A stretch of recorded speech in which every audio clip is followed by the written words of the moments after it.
Do I need a map for the Lost Coast Trail? If you are planning a hike on the Lost Coast Trail, you might be wondering if you really need a map. The answer is yes. Having a map is highly recommended and almost essential for a safe and enjoyable experience. While the trail generally follows the coastline, the terrain can be rugged, and there are areas where navigation becomes very important. The Lost Coast Trail stretches about 25 to 27 miles, starting from Maddle Beach and ending at Black Sands Beach. This trail runs mostly along or near the beach, which means you need to be aware of tide schedules. Certain sections can become impassable during high tide, so knowing when to cross is vital.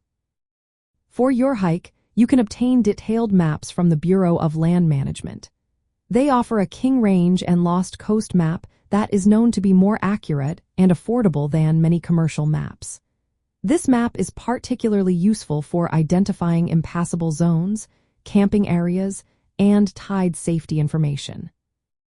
In addition to a physical map, you might consider downloading digital maps for offline use on your smartphone. Apps like Avanza allow you to track your location even when cell service is limited. However, keep in mind that rain can make using a touchscreen difficult. Therefore, having a dedicated GPS device or a physical map as a backup is a good idea. Along with your map, it is also important to carry tide charts. You can find these either printed or through apps like Tide Alert. This information will help you plan safe passage through sections of the trail that depend on the tides.